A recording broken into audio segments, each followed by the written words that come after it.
Hello friend, welcome back to my mini blog. Sunday अच्छी पतिदेव कहले चल टे शॉपिंग मॉल बुली आसवा।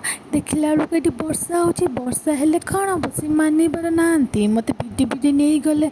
अच्छा मु भाविली मत इम्पोर्टान्स दौरान, अरे ना ना आउ गोटे बोली अर्धांगिनी तो काले मुझे ड्रेस सिलेक्ट कर हेल्प करी से बोधे नहीं। आउ बाबूंर चालीचलन देखा से मॉल से ओनर। तापरे स्वामी स्त्री लगी पड़े सर्ट सिलेक्शन करने। जो सर्ट मु सिलेक्ट कर पसंद आसुनी के जानी केमितिया लोक से ताहेले आपण कहतु से ठीक करिसेंती कि भूल करिसेंती। एमिति अर्धांगिनी को कौन कष्ट दबा दरकार? एत वर्षा भिजी भिजी आनिक लास्ट को ड्रेस सिलेक्ट करने मु रागिकी बाहरी पलि आसिले मिरर सामने मो इंडियन लुकटा देखापी। आपन काले मोर मिस करदेबे इंडियन लुक को। तापरे जाओ ड्रेस सिलेक्ट करके पलि आसिलु।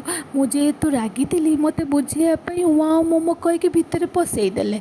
देखला बेलू मु वाओ चाइना रे भितर पशिली। कि भाग्य मोर भगवान, मत कौटी आनिले। फाइनाली तो आसीगलु तो सिलेक्ट करी गोटे जिनस टेस्ट करदबा।